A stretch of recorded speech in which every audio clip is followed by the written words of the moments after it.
지난 영상에서 계속됩니다.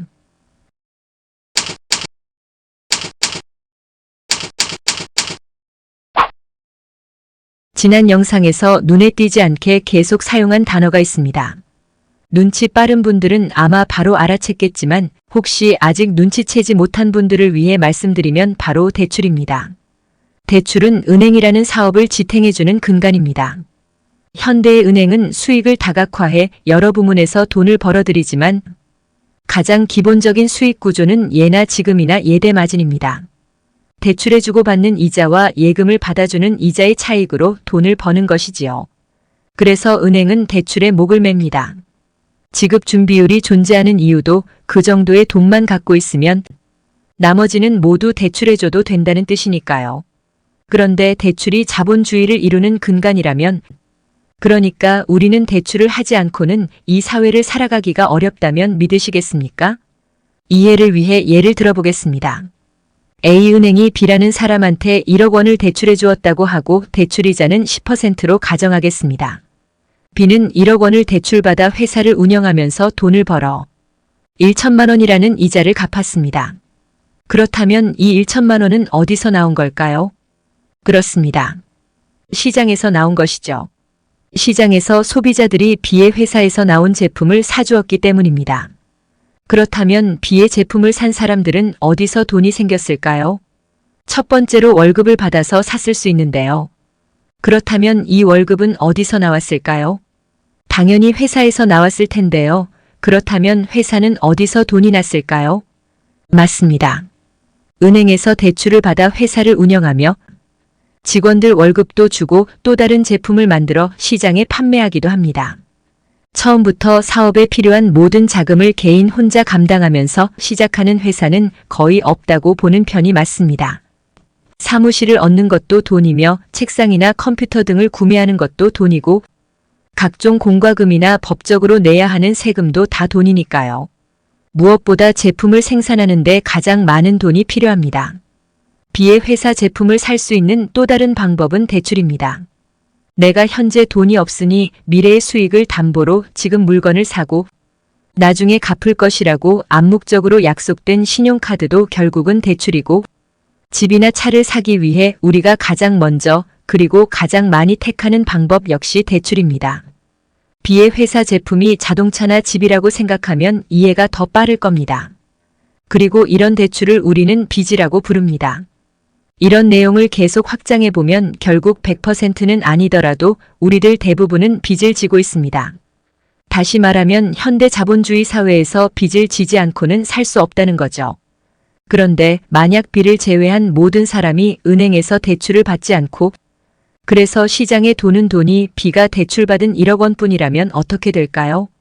아무도 빚을 지지 않는다면 말이죠. 맞습니다.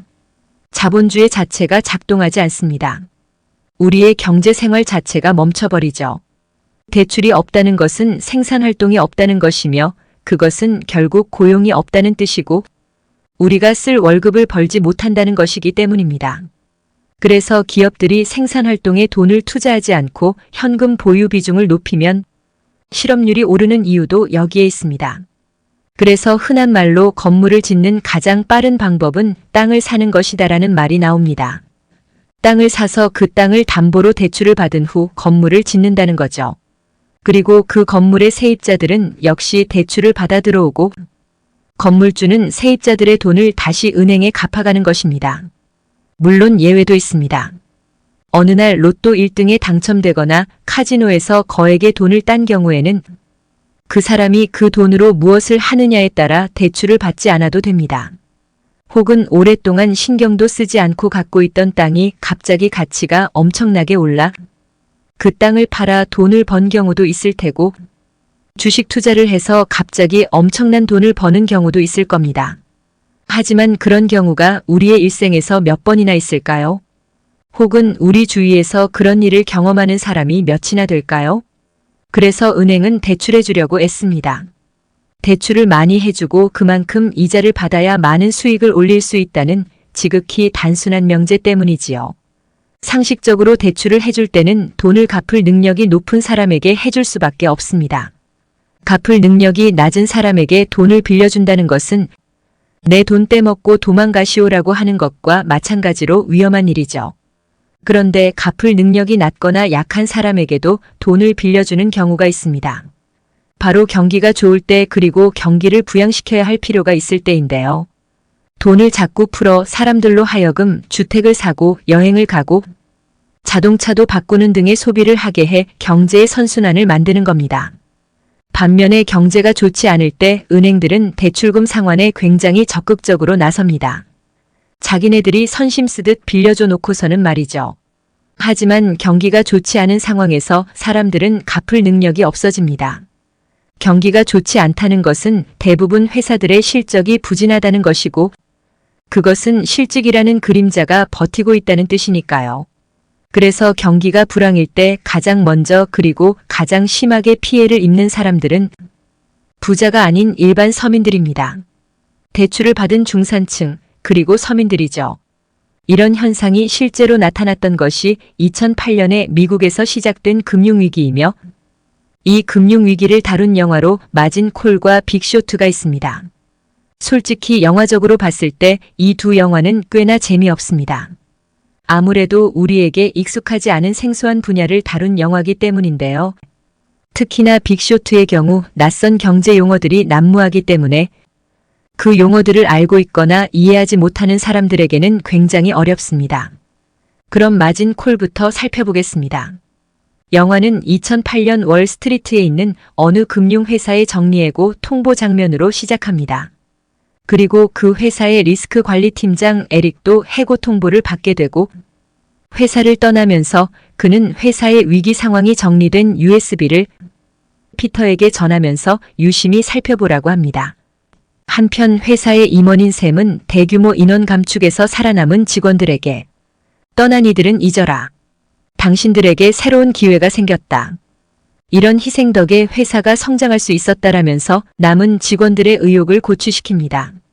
그리고 그날 밤 에릭이 건네준 USB의 파일을 분석한 피터는 회사가 보유한 금융상품의 가치가 이미 폭락해 회사에 큰 위기가 닥칠 것을 알게 되고 이 사실을 상사에게 보고합니다.